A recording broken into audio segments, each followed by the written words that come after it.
मेरे प्रिय आत्मन, अहिंसा, अपरिग्रह, अचौरी, 3 महाव्रतों पर हमने विचार किया है। आज चौथा व्रत है अकाम।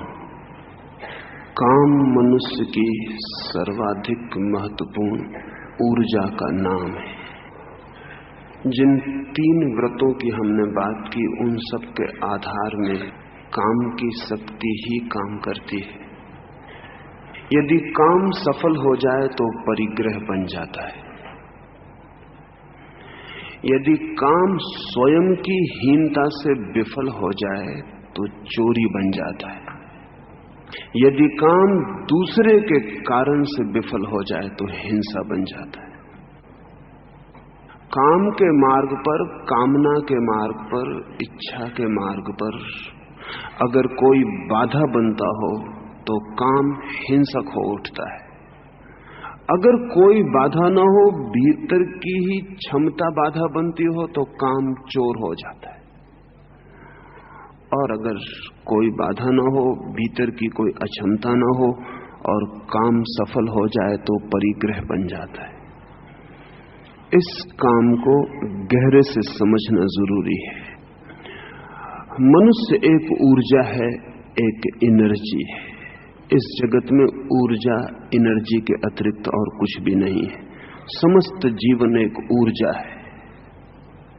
वे दिन लद गए जब कुछ लोग कहते थे कि पदार्थ है। वे दिन समाप्त हो गए। नीत्शे ने इस सदी के प्रारंभ होते समय में कहा था कि ईश्वर मर गया है, लेकिन ये सदी अभी पूरी नहीं हो पाई। ईश्वर तो नहीं मरा, पदार्थ मर गया है। Matter is dead. मर गया है कहना भी ठीक नहीं है। पदार्थ कभी था ही नहीं, वो हमारा भ्रम था, दिखाई पड़ता था। अब वैज्ञानिक कहते हैं कि पदार्थ सिर्फ सघन हो गई ऊर्जा है, कंडेंस्ड एनर्जी है। पदार्थ जैसी कोई चीज ही जगत में नहीं है। वो जो पत्थर है, इतना कठोर, इतना स्पष्ट, इतना सब्सटेंशियल, वो भी नहीं है। वो भी विद्युत की धाराओं का सघन हो गया रूप है। आज सारा जगत विज्ञान की दृष्टि में ऊर्जा का समूह है, एनर्जी है। धर्म की दृष्टि में सदा से यही था।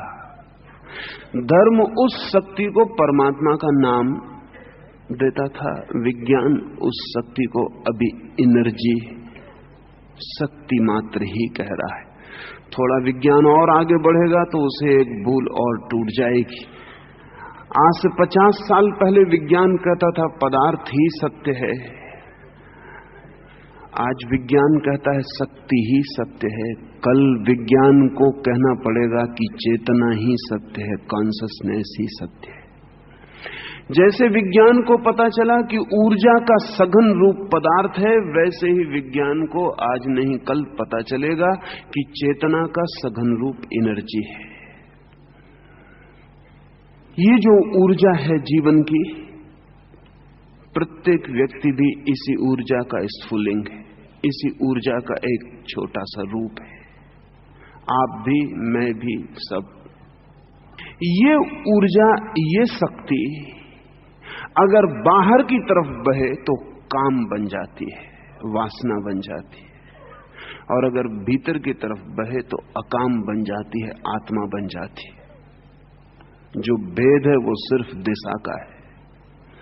काम जब लौट पड़ता है वापस अपनी तरफ, रिटर्निंग होम,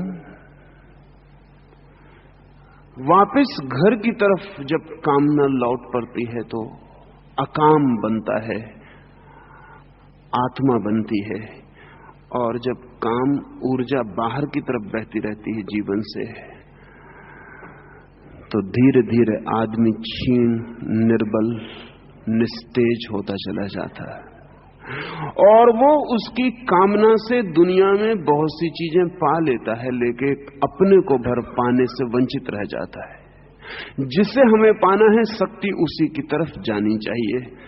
अगर हमें बाहर की वस्तुएं पानी है तो शक्ति को बाहर जाना पड़ेगा, और अगर हमें भीतर की आत्मा पानी है तो शक्ति को भीतर जाना पड़ेगा। ध्यान रहे, काम से मेरा मतलब है बाहर बहती हुई ऊर्जा, अकाम से मतलब है भीतर बहती हुई ऊर्जा। शक्ति के दो ढंग हैं, बाहर की तरफ बहे या भीतर की तरफ बहे। जब बाहर की तरफ बहती है तो व्यक्ति और सब पा सकता है, सिर्फ स्वयं को खो देता है, और सब पा लेने का भी कोई सार नहीं अगर स्वयं खो जाए। सारा जगत भी हम पा लें तो भी कोई सार नहीं अगर उस पाने में मैं ही खो जाऊं। अगर ऊर्जा भीतर की तरफ बहती है तो अकाम बन जाती है। काम का अर्थ ही है कामना, डिजायर, इच्छा। जब भी हम कोई कामना करते हैं तो हमें बाहर की तरफ बहना पड़ता है, क्योंकि इच्छा कहीं बाहर तृप्ति की आशा बन जाती है। कुछ पाने को है बाहर तो हमें बाहर की तरफ बहना पड़ता है। हम सब बाहर बहते हुए लोग हैं, हम सब कामनाएं हैं। We are desires. 24 घंटे हम बाहर की तरफ बह रहे हैं। किसी को धन पाना है, किसी को यश पाना है, किसी को प्रेम पाना है। और बड़ा आश्चर्य तो यह है कि अगर किसी को परमात्मा भी पाना है तो भी वो बाहर की तरफ ही बहे चला जाता है। वो सोचता है कहीं आकाश में परमात्मा बैठा है। किसी को मोक्ष पाना है तो वो भी सोचता है कहीं ऊपर मोक्ष है, वो पाना है। धर्म का बाहर से कोई भी संबंध नहीं, इसलिए जिनके ईश्वर बाहर हो वो ठीक से समझ लें कि उनका धर्म से कोई नाता नहीं है। जिनका मोक्ष बाहर हो वो ठीक से समझ लें कि वो धार्मिक नहीं है। जिनके पाने की कोई भी चीज बाहर हो वो समझ लें कि वो कामी है। सिर्फ एक ही स्थिति में काम से मुक्ति होती है, और वो ये कि हम भीतर बहना शुरू हो जाए। बाहर कोई भी ऑब्जेक्ट, बाहर कोई भी पाने की चीज हमारी ऊर्जा को बाहर की तरफ ले जाती है, और हम धीरे धीरे खाली होते हैं, समाप्त हो जाते हैं। फिर दूसरा जन्म, फिर एक ऊर्जा लेकर पैदा होते हैं, फिर बाहर की तरफ बहते हैं, फिर समाप्त हो जाते हैं। फिर तीसरा जन्म, फिर ऊर्जा लेकर पैदा होते हैं, फिर बाहर की तरफ बहते हैं और समाप्त हो जाते हैं। जन्म के साथ हम शक्ति लेकर आते हैं, मृत्यु के साथ हम शक्ति खोकर वापस लौट जाते हैं। जो व्यक्ति मृत्यु के साथ शक्ति लेकर वापस लौटता है उसे फिर आने की जरूरत नहीं रह जाती। जन्म के साथ सभी शक्ति लेकर आते हैं, मृत्यु के साथ अधिकतम शक्ति खोकर निस्तेज, खाली कारतूस, चले हुए कारतूस, खोल रह गई है, गोली तो जा चुकी है, उस खोल को लेकर वापस लौट जाते हैं। जो व्यक्ति मरते क्षण में भी अपनी पूरी ऊर्जा को बचा के ले जाता है उसे लौटने की जरूरत नहीं पड़ती। जो कबीर की भांति मरते क्षण में कह सकता है, ज्यों की त्यों धर दीनी चदरिया, कुछ खर्च नहीं किया, कुछ खोया नहीं, दौड़े नहीं, चादर संभालो, जैसी दी थी वैसी ही वापस लौटा देते हैं। जो मृत्यु के क्षण में बिना कुछ खोए वैसा ही वापस लौट जाता है जैसा जन्म के क्षण में आया था, उसे वापस जन्म लेने की जरूरत नहीं रह जाती। अकाम जन्म मृत्यु से मुक्ति है, काम बार बार जन्मों में लौट आना है। कारण है, कोई कामना कभी ठीक अर्थों में पूरी नहीं होती, हो नहीं सकती। और जो बाहर की तरफ दौड़ने का आदी हो गया है, जब भी कोई कामना पूरी होने के करीब होती तब तक वो नई कामना बना लेता है, क्योंकि फिर बाहर की तरफ दौड़ेगा कैसे। जिसे बाहर की तरफ दौड़ना ही जिंदगी बन गई है, वो एक इच्छा पूरी हुई नहीं कि दूसरी को जन्मा लेता है, बल्कि एक के पूरे होने के साथ अनेक को जन्मा लेता है, फिर दौड़ना शुरू कर देता है। हम बाहर की तरफ दौड़ती हुई ऊर्जाएं हैं, आउट गोइंग एनर्जीज। इसलिए हम खाली कारतूसों की तरह मर जाते हैं। इसलिए हमारी मृत्यु एक सौंदर्य नहीं हो पाती, और हमारी मृत्यु एक अनुभव नहीं बन पाती। हमारी मृत्यु एक दुख, एक निस्तेज पीड़ा, एक नपुंसकता, एक इम्पोर्टेंस बन जाती। हम सब भांति टूट के समाप्त हो जाते हैं। इसलिए मृत्यु में इतनी पीड़ा है। वो पीड़ा मृत्यु की नहीं है, वो पीड़ा निस्तेज खाली हो गए आदमी की है, जो सब भांति रिक्त हो गया, जिसमें अब कुछ भी नहीं बचा, सिर्फ खाली खोल रह गया है। इसलिए मौत दुख देती है, लेकिन मौत भी आनंद दे देती है उसे जो खाली नहीं भरा हुआ है। हम भरे हुए कैसे रह पाएं, इसी सूत्र को समझने के लिए अकाम है। लेकिन अकाम को समझने के पहले काम की समस्त यात्रा समझ लेनी चाहिए। काम किस तरह गति करता है हमारा, हम बाहर की तरफ कैसे बहते हैं, इसे समझ लेना जरूरी है। इसे हम समझ लें तो भीतर की तरफ बहना बड़ी सरल बात है, बड़ी आसान। हजारों लाखों साल से हमें पता है कि पदार्थ अणुओं से बना है, एटम्स से बना है, लेकिन हम अणु को तोड़ नहीं पाए थे। इस सदी में आके हमने अणु को तोड़ लिया। अणु को तोड़ते ही बड़ी चमत्कारीपूर्ण घटना घटी, और वो ये कि एक छोटे से अणु में, हाइड्रोजन के छोटे से अणु में या किसी भी चीज के छोटे से अणु में, जो आंख से दिखाई नहीं पड़ता, इतनी ऊर्जा छिपी थी कि टूटते ही भयंकर शक्ति का जन्म हुआ। एक छोटे से अणु के विस्फोट से हिरोशिमा में 1 लाख लोग तत्काल मृत्यु को उपलब्ध हो गए। एक छोटे से अणु में इतनी ऊर्जा छिपी थी भीतर की फूट पड़ा तो इतना विस्फोट हुआ। विज्ञान ने अणु को तोड़कर एक बहुत कीमती बात बता दी है, वो ये कि प्रत्येक चीज के भीतर अनंत ऊर्जा छिपी है। अगर टूट जाए तो विस्फोट हो जाता है और सब बाहर बह जाता है, अगर बंद हो जाए। लेकिन हमें कभी पता नहीं था कि बंद अणु में इतनी ऊर्जा छिपी है। विज्ञान ने जो काम किया है, धर्म ने उससे ठीक उल्टा काम बहुत पहले कर लिया है।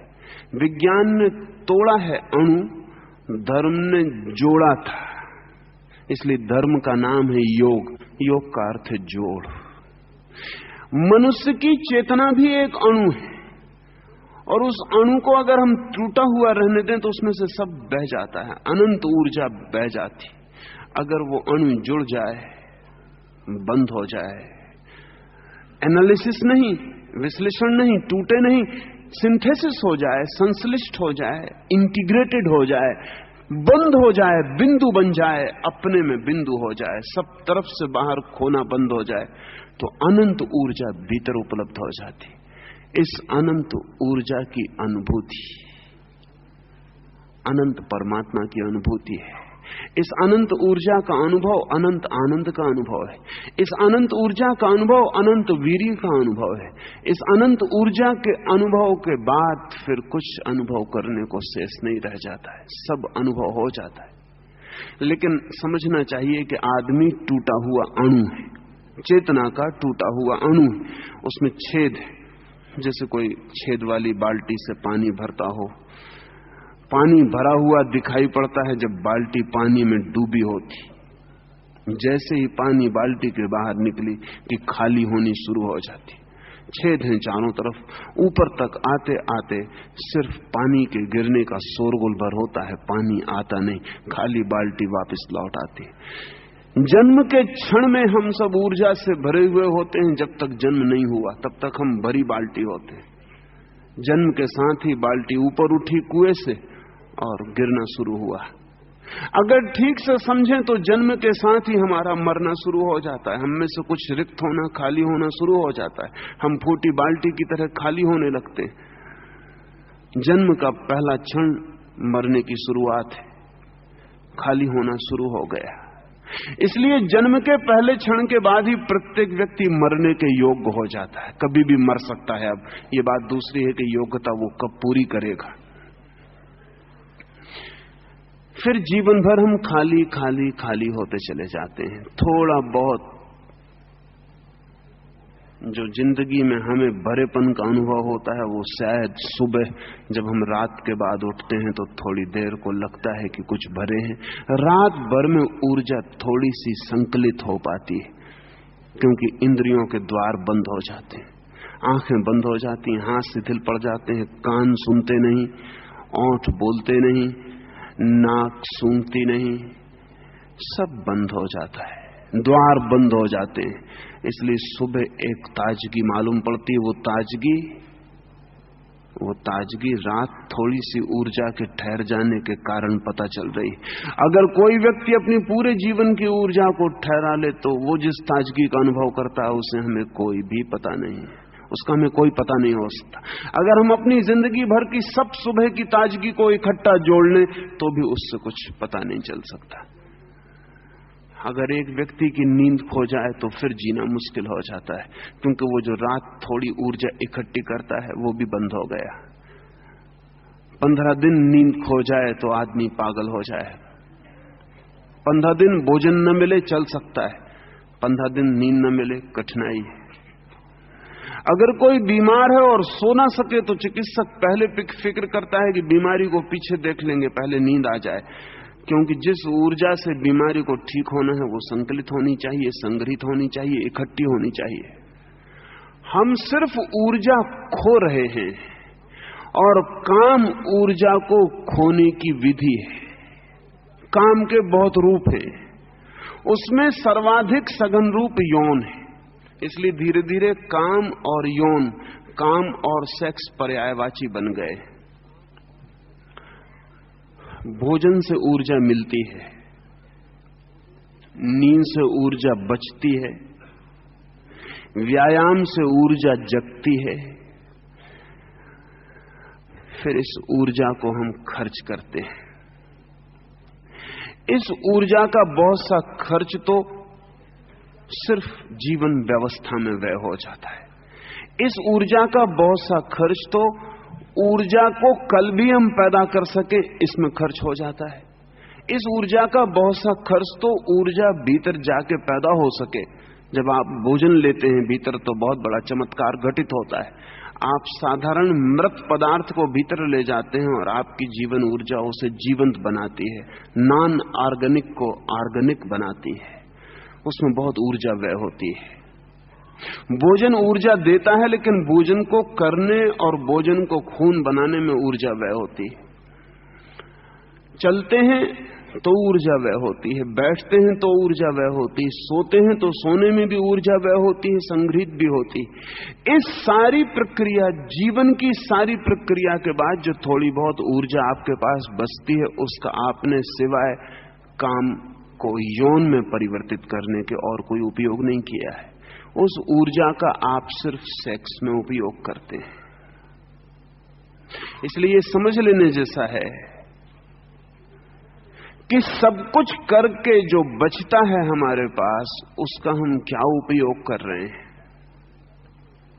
उसका उपयोग अगर सिर्फ सेक्स में हो रहा है तो ध्यान रहे ये सेक्स सिर्फ रिलीफ है, ये यौन सिर्फ ऊर्जा के भार से मुक्ति है। अब बड़े मजे की बात है, ऊर्जा इकट्ठी करने में 24 घंटे खर्च करते हैं, उसे बचाने के लिए 8 घंटे सोते हैं, खाना कमाने के लिए जिंदगी भर मेहनत करते हैं, और फिर जब ऊर्जा आपके पास आती है तो आप उस ऊर्जा के भार से भारी हो जाते हैं और उसे फेंकने के लिए कोशिश करते हैं।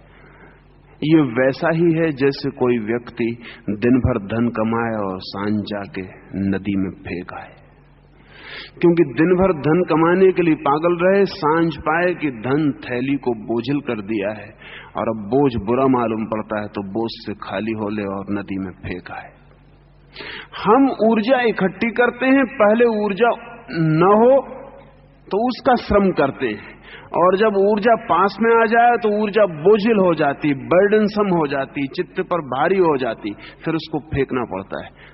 सेक्स ऊर्जा को फेंकने के लिए हम उपयोग में लाते हैं, वो सिर्फ रिलीफ है, उससे फिर हम फिर खाली हो जाते हैं। अब बड़ी एब्सर्ड जिंदगी है आदमी की, कल सुबह उठ के फिर वो ऊर्जा इकट्ठा करने में लगेगा। कल सांझ तक वो फिर ऊर्जा इकट्ठी करेगा, और जब उसके पास ऊर्जा इकट्ठी हो जाएगा तो उसको फिर फेंक के रिलीफ पाएगा। अजीब पागलपन है, इकट्ठा करना फेंकना, इकट्ठा करना फेंकना। अर्थ क्या होगा इस जिंदगी का? प्रयोजन क्या होगा इस जिंदगी में? पाएंगे क्या इस जिंदगी में? लेकिन ये हमें दिखाई नहीं पड़ता। अगर खाना ना मिले तो हम परेशान हैं, खाना मिल जाए तो हम परेशान हैं।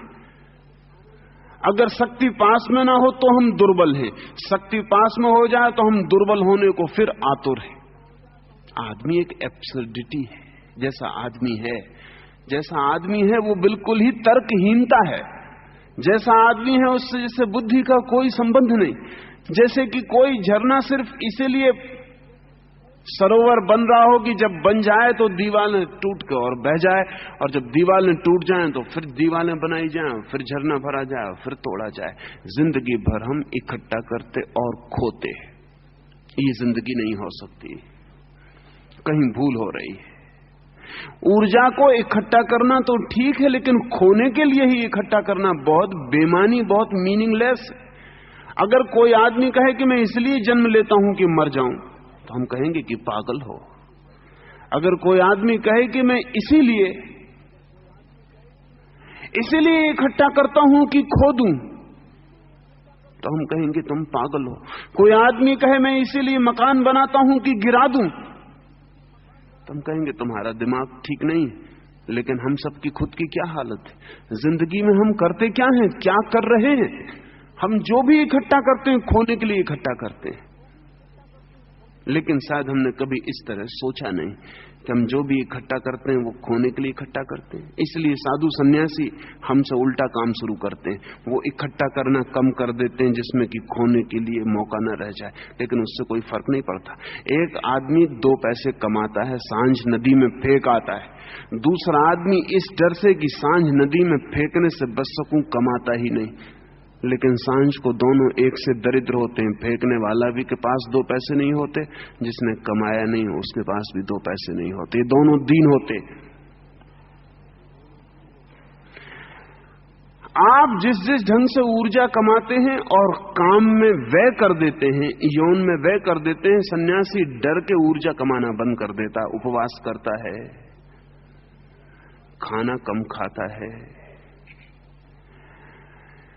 अपने शरीर में इतनी ही शक्ति पैदा करता है जितना रोजमर्रा के काम में आ जाए, अतिरिक्त ना बचे। अतिरिक्त बचे तो वो मुश्किल में पड़ जाएगा, क्योंकि फिर वो आपका ही काम उसको करना पड़ेगा। लेकिन इससे कोई फर्क नहीं पड़ता। आप कमा के खो देते हैं, वो कमाता ही नहीं ताकि खोना ना पड़े, लेकिन इससे कुछ ऊर्जा बचती नहीं। अभी अमेरिका के एक विज्ञानशाला में वे एक प्रयोग कर रहे थे, वो हिंदुस्तान भर के सन्यासियों को ठीक से समझ लेना चाहिए। 30 विद्यार्थियों को 1 महीने तक भूखा रखा गया और ये समझने की कोशिश की गई कि भूख और सेक्स का क्या संबंध है, भूख से और यौन का क्या संबंध है।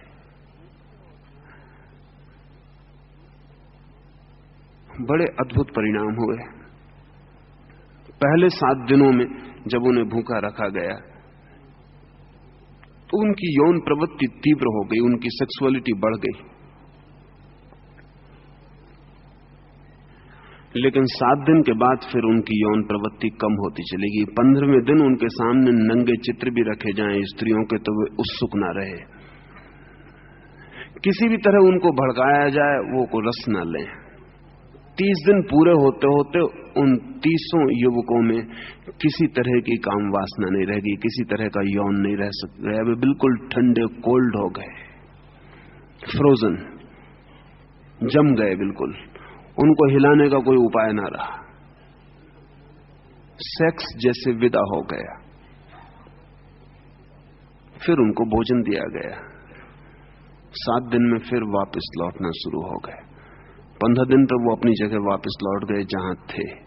30 दिन तक वो फिर सामान्य व्यक्ति थे, वही रस, वही यौन, वही वासना फिर उनको पकड़ ली। हुआ क्या? यौन नष्ट नहीं हुआ, सिर्फ यौन को जो अतिरिक्त ऊर्जा चाहिए वो नहीं मिली। सांप तो जिंदा रहा, लेकिन चलने की ताकत न रही। सांप पड़ गया, बेहोश पड़ा रहा, प्रतीक्षा करता रहा कि जब शक्ति मिले तो चलूं। फिर शक्ति मिली, फिर सांप हिलने डोलने लगा, फिर सांप खड़ा हो गया। इन 30 दिनों के प्रयोग ने यह बताया कि सन्यासी अपने को लंबे अरसे से धोखा दे रहे हैं। हाँ, अगर इन बच्चों को अब निरंतर ही कम भोजन पर रखा जा सके, इतना भोजन दिया जाए जितना इनके चलने, उठने, बैठने, बात करने में खत्म हो जाए शक्ति, तो अब ये बिना सेक्स के जिंदा रह सकेंगे। लेकिन ये अकाम नहीं है, ये सिर्फ मुर्दा काम है, ये मरा हुआ सेक्स है, ये मुर्दा काम है, ये मुर्दा यौन है, ये अकाम नहीं है। इसलिए जिन लोगों को ये समझ में आ गया कि शक्ति इकट्ठी होती है, फिर उससे मुक्त होने के लिए, रिलीफ के लिए हमें यौन में जाना पड़ता है, उन लोगों ने शक्ति इकट्ठी करनी बंद कर दी। वे भी वही भ्रांति में हैं जिस भ्रांति में बाकी लोग हैं। ग्रस्त और सन्यासी भ्रांतियों के उल्टे छोर हैं। अकाम का ये अर्थ नहीं है। अकाम का अर्थ है शक्ति तो पैदा हो, लेकिन यौन से विसर्जित ना हो, संग्रहित हो। और जब शक्ति बहुत बड़े पैमाने पर संग्रहित होती है और यौन से विसर्जित नहीं होती, तो वो शक्ति आपके भीतर ऊर्ध्वगमन शुरू करती है। जैसे कि हम एक नदी की बाढ़ को रोक दें, बांध बना दें, तो नदी की जो गहराई थी, समझ लें 10 फीट थी, बांध बनाने पर बांध में गहराई 100 फीट हो जाएगी, और नदी जितनी रुकने लगेगी उतनी ही दीवार बड़ी करनी पड़ेगी और बांध गहरा होता जाएगा। बांध 1000 फीट गहरा भी हो सकता है, ऊपर उठने लगेगा। जब भी कोई शक्ति रोकी जाती है तो ऊपर उठती है, क्योंकि संग्रहित होती है। जब आपके भीतर शक्ति अतिरिक्त इकट्ठी होने लगती है, तो आपके भीतर शक्ति का अंबार लगता है और ऊपर की तरफ उठनी शुरू हो जाती है। अभी आपकी सेक्स लेवल से ऊपर शक्ति कभी नहीं उठती। बस आपकी जिंदगी का जो सेक्स का तल है, यौन का जो तल है, शक्ति वहां तक जरी ऊपर उठी कि आपने उसे व्यय किया, फिर आप अपनी जगह लौट आए। अगर ये शक्ति इकट्ठी हो तो ये सेक्स लेवल से ऊपर उठती है। और ध्यान रहे, सेक्स मनुष्य का निम्नतम सेंटर है, नीचे से नीचे का द्वार है, उसके ऊपर और बड़े द्वार है। अगर ये शक्ति ऊपर उठे तो ये दूसरे द्वार खोलना शुरू करती है।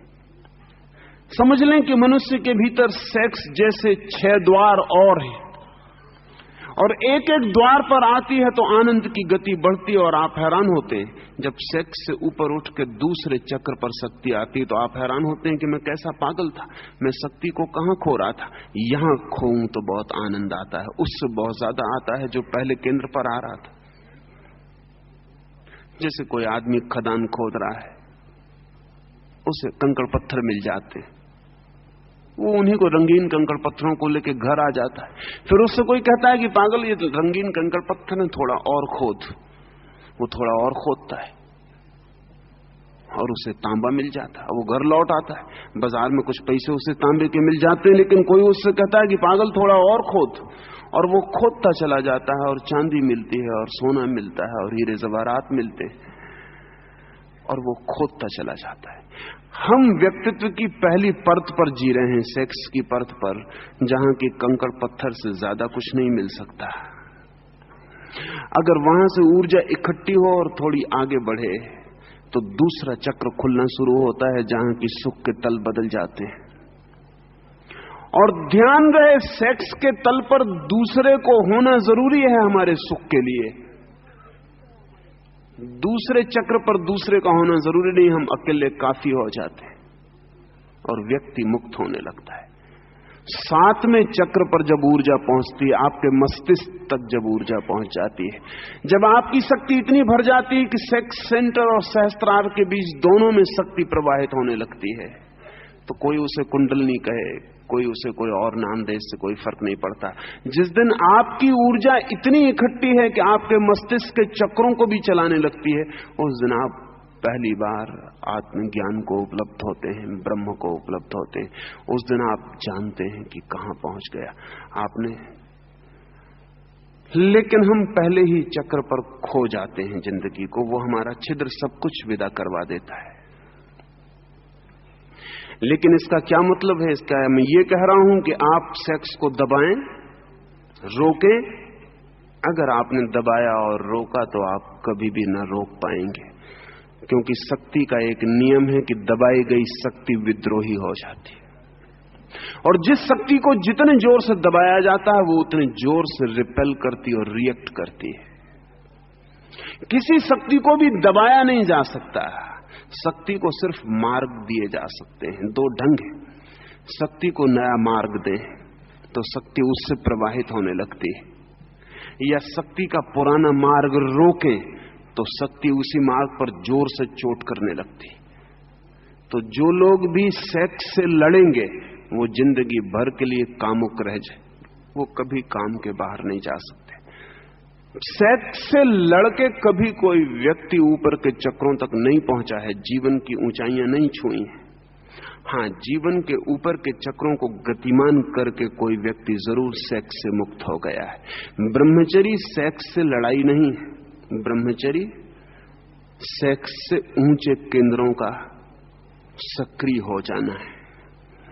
इसलिए निगेटिव मत पकड़ लेना, जैसा कि हजारों साल से इस मुल्क में हम पकड़े हुए। हजारों साल से ये हमारी समझ में आ गया था बहुत पहले कि ये ऊर्जा अगर रुक जाए तो बड़े आनंद के द्वार खोल देती। लेकिन ये ऊर्जा रुके कैसे? तो हम रोक लें इसे जबरदस्ती। जितना आप रोकेंगे ये ऊर्जा धक्का देगी, और जिस जगह आप रोकेंगे वहां ध्यान तो रखना ही पड़ेगा। और जिस चक्र पर ध्यान होगा वो चक्र सक्रिय रहता है। इसलिए जो लोग ऊर्जा को रोकते हैं काम के बिंदु पर, यौन के बिंदु पर, वे यौन के प्रति अति सक्रिय हो जाते हैं। सच तो यह है कि उनका पूरा व्यक्तित्व जन्नेंद्रिय बन जाता है, वे उसके बाहर नहीं रह जाते। उनका सारा बोध वहीं अटक जाता है, उनकी चेतना वहीं उलझ जाती है। और वो उलझी हुई चेतना जितनी चोट करती है उतना ही वो केंद्र सक्रिय होता है। जब वो केंद्र सक्रिय जोर से होता है तो उनके पास एक ही उपाय बचता है कि भोजन कम कर दें, व्यायाम कम कर दें और मुर्दे की तरह जीने लगें ताकि ऊर्जा पैदा ना हो। इससे कोई फर्क नहीं पड़ता। इससे तो साधारण ग्रस्त अच्छा है, कम से कम ऊर्जा पैदा तो करता है। ऊर्जा पैदा हो तो किसी दिन ऊपर की यात्रा भी हो सकती है। सन्यासी इससे बुरी हालत में वो ऊर्जा पैदा नहीं करता। हालांकि उसकी ऊर्जा बाहर नहीं जाती, लेकिन उसके पास ऊर्जा होती भी नहीं कि ऊपर जा सके। ऊर्जा चाहिए ही। जो बाहर जाती है वो भीतर जा सकती है, लेकिन जो बाहर जाने योग्य भी नहीं रही वो भीतर जाने योग्य कभी नहीं रह जाती। जो बाहर की ही यात्रा करने में असमर्थ हो गया है वो भीतर की यात्रा कभी न कर सकेगा। इसलिए एक बात तो पहली ये ध्यान रख लेना कि हमारे पास अतिरिक्त ऊर्जा चाहिए ही। तो ऊर्जा को पैदा करने का तो पूरा इंतजाम होना चाहिए, लेकिन ऊर्जा को नई दिशाएं देने का भी इंतजाम होना चाहिए। वो मैं 2-3 सूत्र आपसे कहूं कि इस ऊर्जा को नई दिशाएं कैसे मिलती हैं। एक, सिर्फ हम वर्तमान में जी सकें तो ऊर्जा इकट्ठी होती है और ऊपर की तरफ चलनी शुरू हो जाती है। एक पहला सूत्र, लिविंग इन द प्रेजेंट। जो आदमी भी बहुत कल का सोचता है और परसों का सोचता है और आने का सोचता है और भविष्य में जीने की कोशिश करता है, उसकी ऊर्जा बह जाती, क्योंकि भविष्य है दूर और भविष्य से हमारा जो संबंध है वो कामना का ही हो सकता है और कोई संबंध नहीं हो सकता। भविष्य है नहीं, भविष्य होगा, और होगा से हमारा संबंध सिर्फ वासना का हो सकता है, डिजायर का हो सकता है, और कोई संबंध नहीं हो सकता। इसलिए जीसस एक गांव के पास से गुजर रहे हैं और वो अपने शिष्यों को कहते हैं, देखते हो ये लिली के खिले हुए फूल? उन शिष्यों ने कहा देखते हैं। जीसस ने कहा कि देखो इनका सौंदर्य, देखो इनका खिलना, देखो इनका आनंद। और जीसस ने कहा कि सोलोमन, सम्राट सोलोमन, जो अपने वैभव के पूर्ण शिखर पर था और जिसके पास सारी पृथ्वी की संपत्ति थी, वो अपने वैभव के पूर्ण शिखर पर भी इतना सुंदर न था जितने ये लिली के जंगली फूल सुंदर है। किसी ने पूछा लेकिन ऐसा क्यों है? तो जीसस ने कहा सोलोमन हमेशा भविष्य में जी रहा था, ये फूल अभी जी रहे हैं। इनकी ऊर्जा को कामना बनने का मौका नहीं है, इनकी ऊर्जा जीवन बन रही है। ध्यान रहे, जब भी हम ऊर्जा को कामना बनाते हैं तो भविष्य के कारण बनाते हैं। कामना अर्थात फ्यूचर ओरिएंटेशन।